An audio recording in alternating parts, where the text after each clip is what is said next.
Y si te dijera que la psiquiatría moderna tiene muchísimo que ver con la Inquisición, ¿qué pensarías? Puede sonar exagerado, pero esto es justamente lo que planteaba Thomas Szasz en su libro La fabricación de la locura. El día de hoy vamos a hacer una reflexión profunda sobre cómo a lo largo de la historia la sociedad ha perseguido a quienes piensan, actúan o sienten diferente. Lo más inquietante de toda esta situación es que muchas veces se ha pensado que es por su propio bien. Szasz nos plantea un paralelismo muy potente.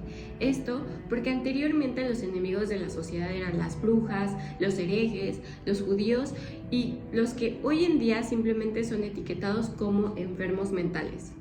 Ambos fueron considerados como amenazas internas de la sociedad que teníamos que controlar, encerrar y silenciar. El inquisidor fue reemplazado por el psiquiatra. Los calabozos fueron reemplazados por los manicomios. Pero la narrativa sigue siendo la misma. Nosotros lo hacemos para protegerte. El problema es que muchas veces esta supuesta protección se logra transformar en control. Se encierra a personas no por tener un trastorno comprobado, sino por el no ajuste a los valores dominantes. ¿Sabías que el Malleus Maleficarum se usaba para identificar a las brujas anteriormente? Y hoy en día usamos manuales psiquiátricos que muchas veces también etiquetan conductas diferentes como patológicas, no por ser peligrosas, sino por no ser normales. La diferencia no siempre es un sinónimo de enfermedad, pero el sistema insiste en corregirla. Si te interesa saber cómo en el Malleus Maleficarum identificaban a las brujas, coméntalo en el video para que así podamos hablar de esto mismo en un siguiente video. Realizar este análisis me confrontó muchísimo, ya que muchas veces, aunque tenemos la buena intención de querer ayudar, podemos ejercer poder de manera dañina, especialmente en el área de la psicología. Y es que muchas veces, aunque sea desde una buena intención, podemos ejercer poder desde una forma dañina. Después de este análisis, logré tener algunas preguntas que me parecieron un tanto incómodas, pero creo que son importantes de analizar. Cuando estamos en terapia, ¿estás escuchando o estás diagnosticando? ¿Estás protegiendo o estás controlando al paciente? ¿Estás respetando la diferencia o estás queriendo arreglarla? El respeto a la autonomía y a la dignidad no son opcionales, son base de una práctica ética y humana. Como psicólogos, en el momento que vamos a intervenir a alguien, debemos de hacerlo desde el respeto profundo a su individualidad y no desde el miedo a lo diferente. Muchísimas gracias por escuchar este análisis y me encantaría verlos en un próximo video. Bye. ¿Alguna vez te has preguntado hasta dónde serías capaz de llegar si una figura de autoridad te lo ordenara? Hoy vamos a hablar del famoso experimento Milgram, uno de los estudios más impactantes y polémicos de la psicología social. Analizaremos la historia, cómo se llevó a cabo, qué descubrió, qué implicaciones hubo, cómo logró entender la obediencia y el comportamiento humano. En 1961, el psicólogo Stanley Milgram de la Universidad de Yale diseñó un experimento para estudiar la obediencia de la autoridad. Su objetivo, entender cómo personas comunes podían cometer actos terribles solo por seguir órdenes. Esto fue inspirado en los juicios de Nuremberg tras el Holocausto. El experimento consistía en lo siguiente: encontrábamos tres roles: el experimentador, quien iba a ser la figura de autoridad; el maestro, quien va a ser el participante real; y un alumno, el cual sería el actor. El maestro debía leer pares de palabras al alumno. Si este fallaba, sería necesario aplicarle una descarga eléctrica creciente, desde 15 hasta 450 voltios. Aunque realmente el alumno no recibía las descargas, el maestro no lo sabía. El alumno fingía el dolor, suplicaba e incluso un silencio como si éste hubiera perdido el conocimiento. El experimentador, vestido con una bata blanca, insistía: continúe, por favor. El experimento requiere que usted continúe. Los resultados fueron sorprendentes y perturbadores. El 65% de los participantes llegó hasta los 450 voltios, el nivel máximo. Todos, absolutamente todos, llegaron a al menos 300 voltios, pese a los gritos de este alumno. La mayoría mostraban angustia, sudaban, temblaban, se reían nerviosamente, pero ante esta figura de autoridad continuaban.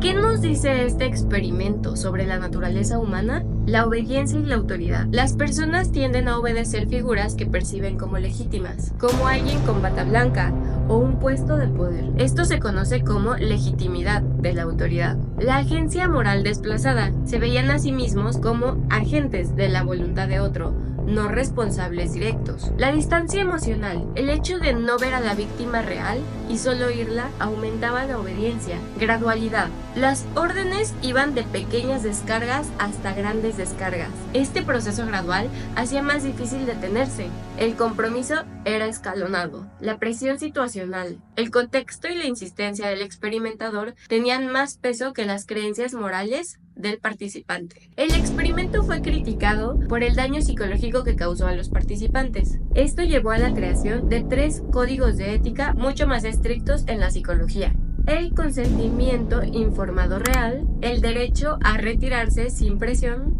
y la evaluación de un daño psicológico. Aún así, el experimento sigue siendo clave para entender cómo las personas pueden cometer terribles actos bajo órdenes, como regímenes autoritarios o en empresas con culturas realmente tóxicas. El experimento Milgram nos deja una pregunta abierta. ¿Estamos realmente preparados para cuestionar la autoridad cuando es necesario? ¿Cómo es que podemos formar líderes y ciudadanos más éticos, capaces de resistir la presión antes de hacer daño?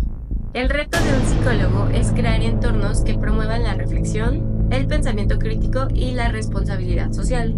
Si te gustaría saber de este y muchos más experimentos, no dudes en comentarlo para poder ir platicando de ellos en otros videos.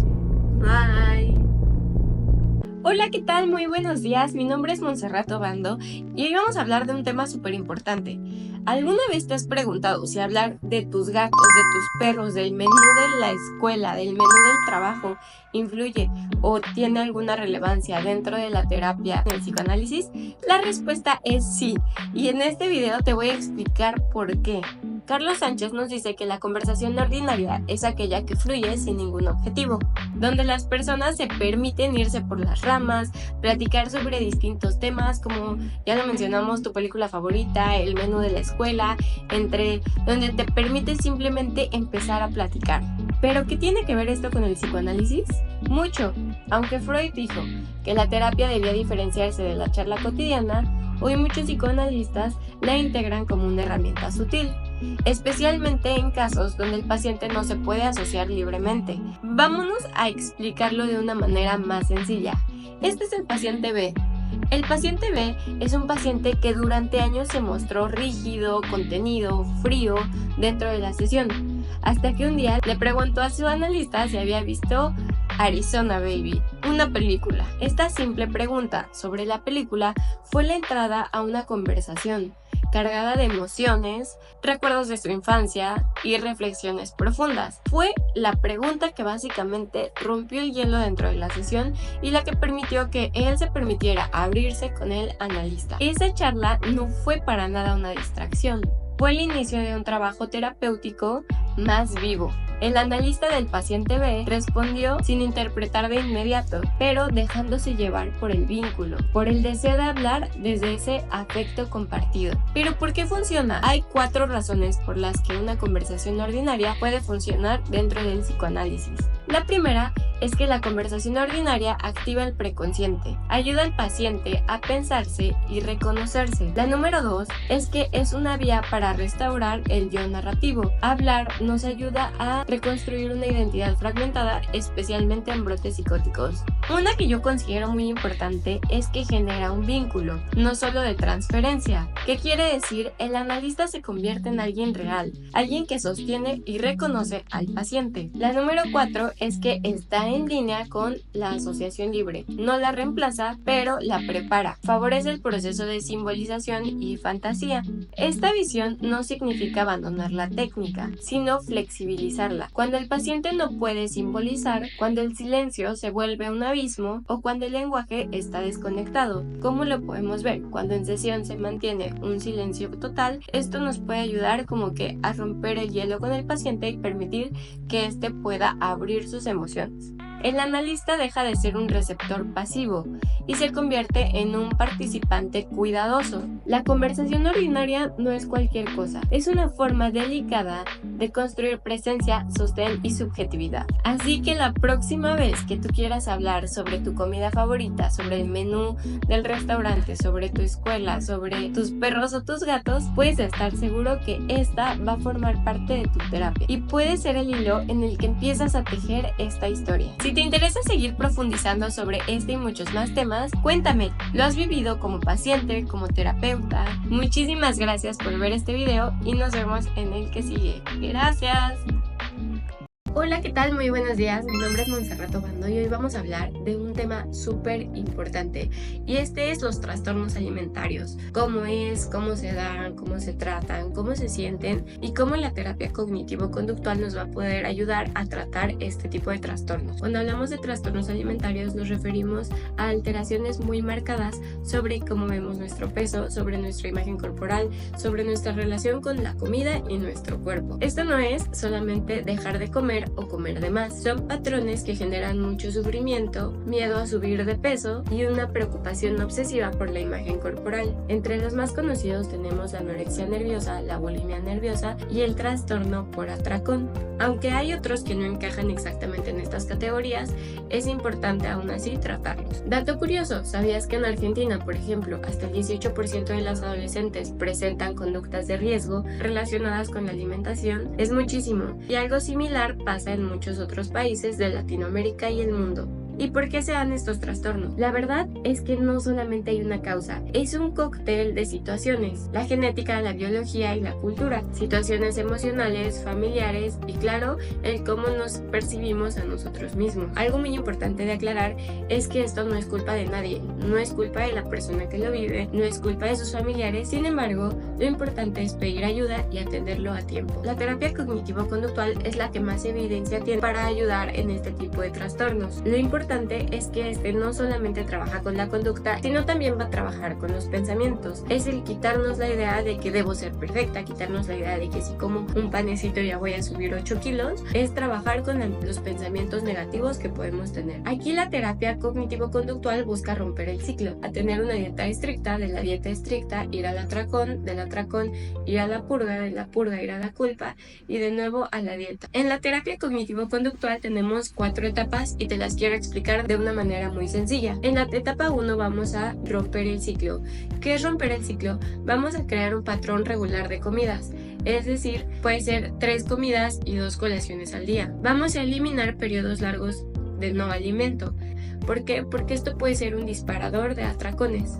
Vamos a llevar un registro de lo que se come, cómo te sentiste, qué pensaste, y esto no se busca obsesionarnos, se busca conocernos mejor y entender cómo es lo que pensamos. En la 2 vamos a hacer una reestructuración de pensamientos, la cual es muy importante porque vamos a detectar todas estas ideas irracionales que tenemos, como el comer un pan me va a hacer subir 5 kilos, si rompo la dieta ya fracasé, como el debo de ser perfecta, los vamos a identificar y vamos a trabajar en conjunto para poder generar nuevas ideas y nuevos pensamientos positivos, todo esto basado en evidencia. En la etapa 3 vamos a tener una exposición gradual, es decir, poco a poco vamos a regresar a los alimentos prohibidos que inicialmente teníamos. También vamos a retomar las actividades evitadas, es decir, salir a comer con nuestra familia, volver a nuestra vida social, salir con amigos. Y en la etapa 4 vamos a ver la prevención a recaídas. ¿Eso qué quiere decir? Vamos a armar un plan para cómo reaccionar ante momentos difíciles y vamos a reforzar todo lo aprendido en la etapa 1, 2 y 3. Esto es un enfoque colaborativo, es decir, lo vamos a hacer en conjunto nosotros. Quiero decirte que no va a haber regaños ni imposiciones, donde verdaderamente tú eres el protagonista.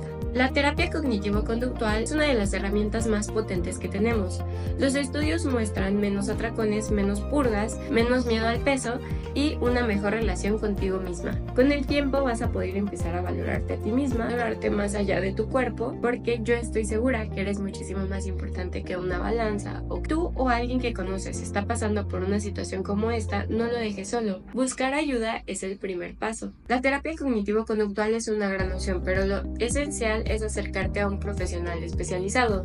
Déjame tus dudas, cuéntame en tus comentarios si quieres que hablemos más a fondo de algún tema y comparte este video. Y claro, no olvides suscribirte para más contenido sobre psicología, sobre bienestar y todo lo relacionado en que nos ayude a estar mejor. Muchísimas gracias por ver este video y nos veremos en el siguiente.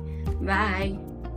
Hola, ¿qué tal? Muy buenos días, mi nombre es Monse y hoy vamos a estar aquí juntos reflexionando sobre el tema de la comunicación patológica, un concepto que Paul Waldlowick y su equipo desarrollaron en su libro La teoría de la comunicación humana. Y es que, ¿alguna vez has sentido que por más que hablas no logras que el otro te entienda? ¿O que sin darte cuenta caes una y otra vez en los mismos conflictos? Pues esto tiene mucho que ver con lo que los autores llaman patología de la comunicación. ¿Qué es la comunicación patológica?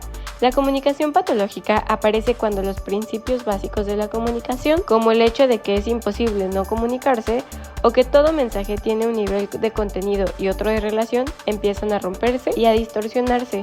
Y cuando eso pasa, la interacción se convierte en un laberinto del cual es muy difícil salir. Un ejemplo que nos da el libro que justamente Paul mencionábamos es: en una consulta psiquiátrica, una joven dice: mi madre tuvo que casarse y ahora estoy aquí. Una frase breve pero cargada de historia. Significa que su madre quedó embarazada, que su nacimiento fue visto como un problema y que de alguna forma ella se siente la causa de un sacrificio. En ese mensaje hay culpa, deuda y un enredo entre el pasado y el presente que marca toda su relación con la madre. ¿Dónde se complica la comunicación? Cuando negamos que comunicamos, pero este acto ya es un mensaje.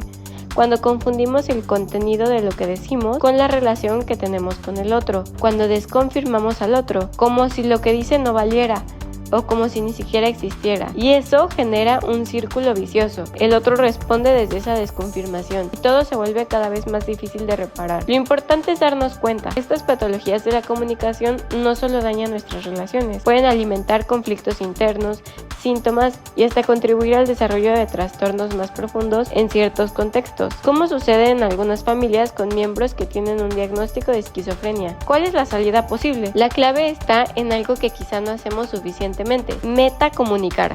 Es decir, hablar cómo nos estamos comunicando, poner sobre la mesa esas dinámicas que a veces nos atrapan, porque cuando logramos eso, abrimos una puerta de las relaciones más conscientes y más sanas. Te invito a que un día de estos observes tus propias conversaciones, dónde hay mensajes que podrían estar generando confusión o dolor, dónde podrías empezar a metacomunicar, a aclarar. Gracias por acompañarme en este episodio. Si quieres que sigamos explorando juntos sobre estos temas, suscríbete. Hasta luego. ¿Te ha pasado que sientes que en tu relación siempre están discutiendo por algo diferente, pero en el fondo todo suena igual? Hoy quiero hablarte de dos dinámicas que muchas veces están detrás de esos conflictos que parecen no tener fin: la lucha de poder y el doble vínculo. Si te hace ruido lo que acabo de decir, quédate.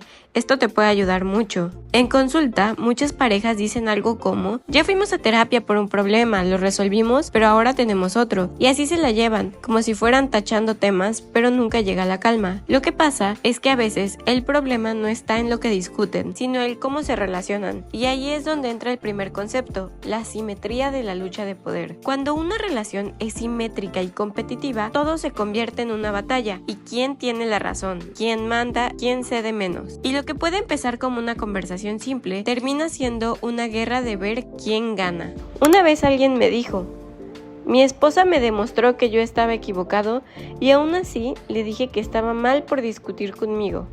Ese es el tipo de pelea que nunca se acaba. Y cuando estamos en esta dinámica empezamos a descalificar no solo lo que dice el otro, sino a la persona que lo dice. El mensaje ya no es: no estoy de acuerdo contigo, es: lo que tú me digas no me importa porque tú estás mal. Este tipo de comunicación desgasta, duele y sobre todo aleja. En este tipo de relación, resolver el problema no cambia nada, porque el conflicto no está en los temas, está en la estructura. En el fondo, lo que está roto no es lo que se dice, sino la manera de relacionarse. Y eso es lo que nos va llevando a un segundo punto, el cual es el doble vínculo. El doble vínculo es una trampa. Te dicen una cosa pero te exigen otra. Y hagas lo que hagas quedas mal. Por ejemplo, tu pareja te dice: no me llames al trabajo, me molesta, pero luego se enoja porque no la llamaste. Entonces, ¿qué es lo correcto? No hay una forma de hacerlo bien, porque los mensajes se contradicen. Y si además hay una dependencia, ya sea emocional, económica o hijos de por medio, salir de esta trampa se vuelve muy difícil. Lo primero es darnos cuenta. Si estamos en una lucha de poder, alguien tiene que bajarse del ring, no para perder, sino para romper ese juego. Y si estamos atrapados en menos contradictorios, tenemos que hablarlo. La única forma de cambiar esto es aprendiendo a comunicarnos distinto, de forma directa, clara y sin doble fondo. No existe una relación perfecta, todos tienen momentos difíciles, pero si conoces estos patrones en tu relación, no estás sola, no estás solo. Puedes salir de ahí, puedes transformar tu forma de comunicarte y con esto transformar tu relación. Si este video te hizo sentido, compártelo. Y si quieres seguir explorando estos temas conmigo, suscríbete a mi canal. Aquí hablamos de relaciones, de bienestar y más. Hola, ¿qué tal? Muy buenas tardes, soy Montserrat Obando, te doy la bienvenida a este espacio donde vamos a hablar de estos temas que nos ayudan a entendernos mejor y también a transformar nuestras relaciones. Hoy quiero que hablemos de algo que cuando lo entendemos nos cambia la forma de ver los problemas. ¿Alguna vez has sentido que aunque intentas, sigues en el mismo lugar? Quizás lo que necesitas no es más esfuerzo, sino un cambio diferente. Hoy vamos a descubrir la diferencia entre el cambio 1 y el cambio 2, conceptos clave para la terapia familiar sistémica. Acompáñame. Imagina que tienes un problema. No importa si es con tu familia, tu pareja, contigo mismo. Lo más común es que tratemos de solucionarlo haciendo más de lo que ya sabemos hacer, ¿no? Eso es el cambio 1. Intenta solucionar el problema, pero sin modificar realmente la estructura que lo sostiene. Es como patinar en un lago congelado donde das vueltas, te mueves, pero al final sigues sobre el mismo hielo. Ahora, el cambio 2 es otra historia, es un salto. Es lo que sucede cuando rompemos el patrón, cuando hacemos algo que cambia las reglas del juego. Y aquí algo curioso. Muchas veces ese cambio parece ilógico o inesperado, pero realmente es lo que logra transformar el sistema. Te voy a contar un ejemplo. Imagina a unos padres que intentan controlar cada paso de su hijo adolescente porque quieren que sea responsable, pero mientras más lo controlan, más se revela. Entonces aplican más control y el ciclo sigue, él se sigue revelando más. Esto es el cambio 1. Más de lo mismo, aunque lo intenten con todas sus fuerzas. ¿Qué pasaría si en vez de más control, los padres decidieran darle más confianza? Ahí ocurre el cambio 2, una ruptura de la lógica que mantenía el problema. Las reglas cambian y con ellas la relación. Y ojo, no es fácil. A veces necesitamos ayuda externa, un terapeuta, un buen amigo o simplemente un momento de claridad que nos permita ver la situación desde otro ángulo. En la terapia familiar sistémica, el terapeuta es un poco como ese observador externo que ayuda a la familia a ver las reglas invisibles que lo mantienen atrapado en el cambio 1. El trabajo del terapeuta no es decirle a la familia qué hacer, sino acompañarla a que ésta lo construya a través del diálogo y la reflexión, lo cual sería el cambio 2. Y aquí entra algo súper bonito, que es el poder del lenguaje, de las preguntas, de las metáforas. Eso es la llave para abrir la puerta del cambio verdadero, porque bien como decía Wolseley, el cambio 2 es ese que parece raro, inesperado, pero que nos saca de la trampa de seguir intentando lo mismo una y otra vez. Y hoy quiero dejar contigo esta pregunta. En el problema que sea que estés en este momento, ¿estás en un cambio 1? ¿Estás intentando más de lo mismo? ¿Qué pasaría si te atrevieras a probar algo que nunca habías considerado? El cambio real muchas veces es solo un salto de fe. Gracias por acompañarme. Si te gustó, compártelo, déjame en tus comentarios, cuéntame. ¿Te gustaría más que profundizáramos sobre cómo lograr el cambio 2? Nos escuchamos en este próximo episodio y recuerda, a veces el cambio empieza por atreverse a mirar diferente. Hola, ¿qué tal? Muy buenas noches. Estoy muy feliz de estar aquí nuevamente con ustedes y hoy vamos a hablar de un tema súper importante y es la introducción a los conceptos básicos de la teoría general de los sistemas. Hoy quiero invitarte a reflexionar sobre un tema que aunque suena súper académico, en realidad es algo que podemos ver y aplicar en nuestra vida diaria. Hoy vamos a hablar de la teoría general de sistemas o realmente como a mí me gusta llamarla la teoría general en la que todo está conectado. ¿Qué es la teoría general de sistemas? Imagina que en un mundo todo es como un gran equipo, donde cada persona, cada animal, cada planta, cada máquina tiene un papel. La teoría general de sistemas, creada por el biólogo Ludwig, nos dice justamente esto, que nada existe aislado, todo forma parte de un sistema. Lo importante no solo son las partes, sino cómo se relacionan, cómo trabajan juntas. Es una mirada holística que nos invita a ver el conjunto y no solo los pedacitos. Pero realmente, ¿para qué sirve esta teoría? La teoría general de sistemas nació como una ciencia tradicional, ya que no alcanzaba para explicar todos los fenómenos complejos de la vida. Sirve para entender cosas como cómo funciona una familia, por qué una empresa tiene éxito o fracasa, o cómo un ecosistema se mantiene vivo. Además, ayuda a que distintas áreas del conocimiento, como la biología, la psicología, la sociología, la ingeniería, hablen un mismo idioma y puedan trabajar juntas. Pero hay unos conceptos clave que nos van a ayudar a entenderlos. Así que vámonos por estos conceptos para verlos de la manera más sencilla posible. El primero es que es un sistema. Un sistema es un conjunto de partes que trabajan en equipo. Ahora, ¿qué es un ambiente? Un ambiente es todo aquello que rodea al sistema y lo influye. ¿Qué es una frontera? Lo que separa el sistema de lo que no es parte de él. ¿Qué es input? Es lo que entra al sistema, como la energía, la información, los recursos. ¿Qué es el output? Es lo que el sistema entrega al entorno. Vamos a ver ahora qué es la retroalimentación. Es la información que vuelve al sistema para que mejore o se ajuste. ¿Qué es la homeostasis? El equilibrio que el sistema busca para mantenerse estable. Esto aplica desde cómo funciona tu cuerpo, cómo se organiza, hasta cómo se organiza realmente un grupo de amigos o una empresa. También existen diferentes tipos de sistemas. Tenemos los sistemas abiertos, como los seres vivos, que están conectados con su ambiente recibiendo y dando constantemente. Los sistemas cerrados, como una caja fuerte, donde no entra ni sale nada. Los sistemas cibernéticos, que se autorregulan, como el cuerpo manteniendo la temperatura. ¿Y por qué es útil para ti saber esto, persona que está escuchando? Bueno, nos sirve para entender que todo está conectado. Nos ayuda a ser más consciente de cómo nuestras acciones impactan en los demás, a mejorar nuestras relaciones, al ver que todos formamos parte de un sistema mayor, y a pensar en soluciones más completas para los problemas a los que nos enfrentamos. La próxima vez que enfrentes un problema, piensa, ¿qué sistema está detrás? ¿Será un sistema abierto, un sistema cerrado, un sistema cibernético? ¿Qué relaciones puedo tener para fortalecer y mejorar esta situación? Si este tema te hizo reflexionar, te invito a suscribirte, a compartir este video y a dejarme tu comentario. Me encantaría leerte. ¿Dónde crees que podrías aplicar esta forma de ver el mundo?